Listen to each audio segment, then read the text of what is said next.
morning friends, I Shruti Garg welcomes you all in online classes. Friends, we are going to start with the book of class 11th, that is Microeconomics, chapter 1 Introduction of Economics, and I also welcomes you in the commerce stream. So friends, when we are talking about economics, the first thing which you know that who is the father of economics? Adam Smith. Yes, Adam Smith is known as the father of economics and his famous book was An Inquiry into the Nature and the Causes of Wealth of Nation. So what is economics? Economics है क्या? सबसे पहले इसको समझने के लिए हमें कुछ चीज़ों का ध्यान रखना है. जैसे पहली बात, हमारी सोसाइटी में या हमारे इकोनॉमी में कौन कौन लोग होते हैं. एक होता है प्रोड्यूसर. कौन? प्रोड्यूसर. एक होता है कंज्यूमर. एक होती है सोसाइटी. अगर हम बात करूँ प्रोड्यूसर की, प्रोड्यूसर क्यों प्रोड्यूस करता है? To earn more profit.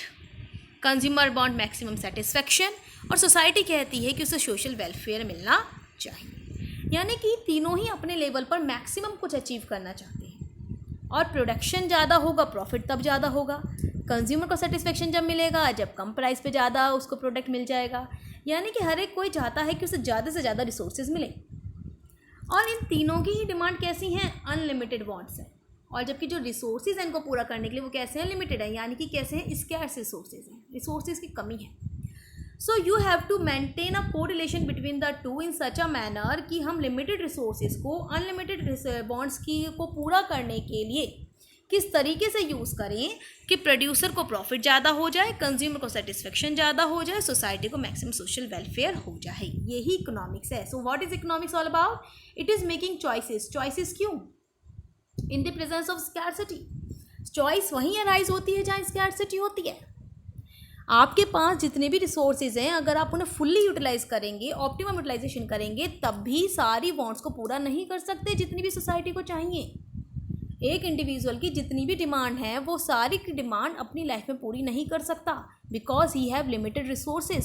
सो उसको चॉइस करनी पड़ती है कि he had to choose the best one. उसके पास किसी चॉइस के लिए 4 ऑप्शन है तो उसको बेस्ट चूज़ करना है. जैसे सोसाइटी है वो ये चाहती है या गवर्नमेंट है उसको देखना है कि वो बेसिक एजुकेशन पे खर्चा करे या हायर एजुकेशन में ज़्यादा खर्चा करे. उसके पास लिमिटेड रिसोर्सेज हैं तो उसको चूज़ करना पड़ेगा इन दोनों में से किस पे खर्चा करे. एजुकेशन पे खर्चा करे या देश की सिक्योरिटी को मजबूत करे, कितना किस पे खर्चा करे. तो उसको क्या करनी है? चॉइस करनी है क्योंकि उसके पास रिसोर्सेज की कमी है, लिमिट है. इसीलिए that is economics all about कि इकोनॉमिक्स को चॉइस करनी पड़ती है कि choice in the presence of scarcity. Scarcity है इसीलिए ही चॉइस अराइज होती है. सब्जेक्ट मैटर क्या है इकोनॉमिक्स का? 2 सब्जेक्ट हैं, micro economics and macro economics. इसको हम डिटेल में पढ़ेंगे.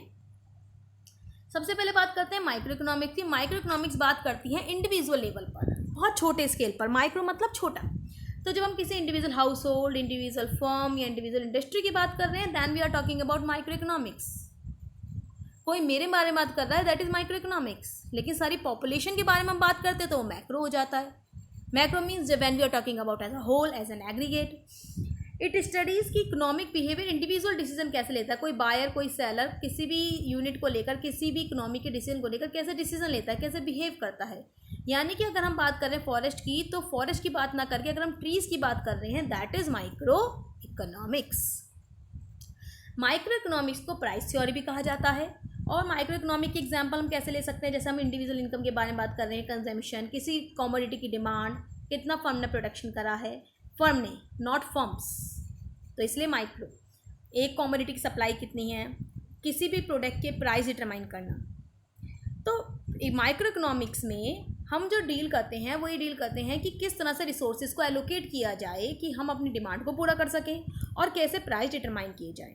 इसके 2 सब्जेक्ट मैटर हैं, product pricing, factor pricing and the welfare economics. हम इसके बारे में किस बारे में पढ़ते हैं कि प्रोडक्ट के कैसे प्राइस डिटरमाइन किए जाएँ, कैसे फैक्टर्स के प्राइस डिटरमाइन किए जाएँ, कैसे वेलफेयर इकोनॉमिक्स की जाए. यानी कि सोसाइटी का भला भी होना चाहिए वेलफेयर इकोनॉमिक्स में. Next is macro economics. Macro economics क्या है? मैक्रो इकोनॉमिक्स जब हम अभी मैंने पीछे बताया, जब हम टोटलिटी को लेकर बात करते हैं या एज अ होल बात करते हैं, एग्रीगेट के बारे में बात करते हैं, ट्रीज़ के बारे में बात कर रहे हैं माइक्रो, फॉरेस्ट के बारे में बात कर रहे हैं मैक्रो, किसी एक फर्म के आउटपुट के बारे में बात कर रहे हैं माइक्रो, टोटल प्रोडक्शन कितना हो रहा है कंट्री में that is macro. Clear? So that is called as macro economics. जब हम aggregate income, aggregate consumption, aggregate employment, general price level, इनके बारे में बात कर रहे हैं, that is called as macro economics. Clear? So macro economics को कहा जाता है theory of income and employment. Micro को क्या कहा था? Price theory. मैक्रो को क्या कहते हैं? Theory of income and employment. ये आपका डिफरेंस भी है। Subject matter of micro economics कौन कौन से हैं? जैसे हम थ्योरी पढ़ते हैं इनकम एम्प्लॉयमेंट की, प्राइस, जनरल प्राइस लेवल के बारे में पढ़ेंगे, इकोनॉमिक ग्रोथ के बारे में पढ़ेंगे और थ्योरी ऑफ डिस्ट्रीब्यूशन के बारे में बात करेंगे। सो what is the difference between micro and macro? तो पहला तो वही है, इंडिविजुअल इकोनॉमिक यूनिट के बारे में बात करते हैं, इसमें हम एज अ होल बात करते हैं। इसमें हम प्राइस डिटरमाइन करते हैं और एलोकेशन ऑफ रिसोर्सेज के बारे में बात करते हैं कि सेंट्रल प्रॉब्लम पर, हमारी सेंट्रल प्रॉब्लम क्या है कि हम किसी प्रोडक्ट की प्राइस कैसे डिटरमाइन करें और कैसे रिसोर्सेज को एलोकेट करें। मैक्रो इकोनॉमिक्स में हम पढ़ते हैं कि किसी भी कंट्री की नेशनल इनकम क्या है वो कैसे डिटरमाइन की जाए और एम्प्लॉयमेंट लेवल कैसा है वो डिटरमाइन किया जाए, क्योंकि इन दोनों के ही ऊपर किसी कंट्री की ग्रोथ निर्भर करती है कि उस कंट्री के लोग कितने एम्प्लॉयड हैं, कितने अनएम्प्लॉयड हैं और कितनी नेशनल इनकम है। बाकी की सब चीज़ें, पॉवर्टी हो गई, एजुकेशन हो गई, ये सब इन्हीं के ऊपर डिपेंड करेगा। ये बात करता है प्रॉब्लम ऑफ चॉइस की और स्कैरसिटी की इंडिविजुअल लेवल पर। एक पर्सन की कितनी स्कैरसिटी है, जैसे बात करा कि आपके पास फॉर एग्जांपल 500 रुपीज़ हैं, आपको एक ड्रेस पसंद आ रही है, कौन सी पसंद करनी चाहिए, 3 ड्रेसेस हैं, तो वो इंडिविजुअल लेवल पे हो गया। पूरी कंट्री के बारे में बात कर रहे हैं तो वो मैक्रो हो गया as a whole. How the equilibrium in case of consumer और प्रोड्यूसर इज अटेन्ड। हम इसमें एनालाइज करते हैं कि कंज्यूमर और प्रोड्यूसर को इक्विलिब्रियम की सेटिस्फेक्शन कैसे प्रोवाइड किया जाए। इसमें हम बात करते हैं कि इकोनॉमी की इक्विलिब्रियम ऑफ इनकम कैसे लाई जाए, एम्प्लॉयमेंट कैसे 100% एम्प्लॉयमेंट कैसे लाया जाए, आउटपुट कैसे इंक्रीज किया जाए। इसके 2 टूल्स हैं, डिमांड एंड सप्लाई। इसके भी 2 टूल हैं लेकिन वो टोटल में है, aggregate demand and aggregate supply. Micro economics को प्राइस थ्योरी भी कहते हैं और मैक्रो इकोनॉमिक्स को theory of income and employment भी कहा जाता है। माइक्रो मैक्रो पैराडॉक्स यानी कि कुछ असमंजस है। अगर हम कहें कि जो चीज़ माइक्रो लेवल पर सही होती है वो मैक्रो लेवल पर सही होनी चाहिए, यानी कि जो चीज़ छोटे स्तर पर सही है वो बड़े स्तर पर सही होती है। नॉर्मली हम यही सोचते हैं कि the thing which is true eight small level it will be true at a large level. ये सही नहीं है। माइक्रो लेवल पर जो सही है ज़रूरी नहीं है वो मैक्रो लेवल पर सही हो, बल्कि वो हो सकता है कि मैक्रो लेवल पर हार्मफुल हो। वो क्या हो? हार्मफुल हो। जैसे कि अगर एक इंडिविजुअल सेविंग करता है तो उसकी फैमिली को बेनिफिट होता है, भाई हम आगे के लिए कर रहे हैं, हमारे को मेडिकल एड की ज़रूरत है, कोई इमरजेंसी आ जाए, कोई एक्सीडेंट हो जाए, या किसी भी चीज़ के लिए, बच्चों की शादी है, पढ़ाई है, लिखाई है, इंडिविजुअल सेव करता है तो फैमिली के लिए बेनिफिटेड होता है। लेकिन अगर वही सेविंग पूरी इकोनॉमी ज़्यादा करने लगे तो इससे क्या होगा? अब हम ज़्यादा सेविंग करेंगे तो डिमांड कम करेंगे, डिमांड कम करेंगे तो आउटपुट कम प्रोड्यूस होगा, आउटपुट कम प्रोड्यूस होने का मतलब है कि लोगों के एम्प्लॉयमेंट कम हो जाएगा, एम्प्लॉयमेंट कम होने का मतलब है लोगों की इनकम कम हो जाएगी। इसका मतलब पूरी इकोनॉमी सफ़र करेगी। तो जो चीज़ माइक्रो लेवल पर सही थी वो चीज़ मैक्रो लेवल पर सही नहीं थी। This is micro macro paradox. Next is economy क्या होती है? इकोनॉमी वो सिस्टम है जो लोगों को काम प्रोवाइड करता है और उनको लिविंग मतलब जीने के लिए पैसा देता है। An economy is a system that provide people with a means to work and earn a living. Production generate income.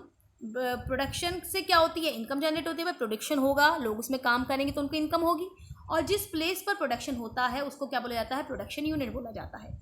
तो जितनी भी प्रोडक्शन यूनिट एक जोग्राफिकल एरिया में लोकेटेड होती हैं उसको हम क्या बोल सकते हैं? इकोनॉमी बोल सकते हैं। या जितने भी इंस्टीट्यूशन है, ऑर्गेनाइजेशन है जो लोगों को काम दे रही हैं उनको भी इकोनॉमी बोला जाता है। यानी कि जो भी लोग पीपल को काम दे रहे हैं, इकोनॉमी को डेवलप कर रहे हैं, उनको हम क्या बोलते हैं? इकोनॉमी बोलते हैं। ठीक है। नेक्स्ट इज इकोनॉमी कई तरीके की होती है। Open economy. ओपन इकोनॉमी वो होती है जब हम दूसरी कंट्रीज़ के साथ भी इकोनॉमिक रिलेशन बनाते हैं, सेल परचेज करते हैं, एक्सपोर्ट इंपोर्ट करते हैं। क्लोज्ड इकोनॉमी जब हम सिर्फ अपनी कंट्री में डील करते हैं, दूसरी कंट्रीज़ के साथ हमारा कोई इकोनॉमिक ट्रांजैक्शन नहीं होता। Market economy. मार्केट इकोनॉमी वो होती है जिसमें जितने भी डिसीजन हैं वो कौन लेता है? वो लेती है मार्केट लेता है, उसमें गवर्नमेंट का कोई रोल नहीं होता। प्राइवेट एंटरप्रेन्योर या फिर कहें प्राइवेट लेवल पर ही सारे डिसीजन लिए जाते हैं और इसको कैपिटलिस्ट इकोनॉमी भी बोला जाता है। गवर्नमेंट इसमें भी होती है लेकिन गवर्नमेंट इसमें सिर्फ और सिर्फ लॉ एंड ऑर्डर मेंटेन करती है। सेंट्रली प्लान्ड इकोनॉमी वो होती है जिसमें सारी की सारी चीज़ें गवर्नमेंट के हाथ में होती हैं, इसमें कोई भी डिसीजन प्राइवेट सेक्टर नहीं लेता, इसको हम सोशलिस्ट इकोनॉमी भी कहते हैं। और मिक्स्ड इकोनॉमी वो होती है जिसमें दोनों मिलकर काम करते हैं, थोड़ा सा काम मार्केट फोर्सेस के थ्रू होता है, थोड़ा सा गवर्नमेंट करती है। Resources of an economy and factors of production की बात करें तो ये आप पहले 10th क्लास में ही पढ़ चुके हैं कि किसी भी चीज़ का प्रोडक्शन करने के लिए आपको 4 फैक्टर्स ऑफ प्रोडक्शन की जरूरत है, land, labour, capital and entrepreneur, यानी कि ह्यूमन कैपिटल। 10th में आपने ह्यूमन कैपिटल के नाम से पढ़ा था इसे, और इसको बोला जाता है रिसोर्सेज ऑफ एन इकोनॉमी। किसी भी सोसाइटी की ये 4 रिसोर्सेज हैं, land, labour, capital and entrepreneur. और आप देख लीजिए चारों ही रिसोर्सेज कैसे होते हैं, लिमिटेड होते हैं।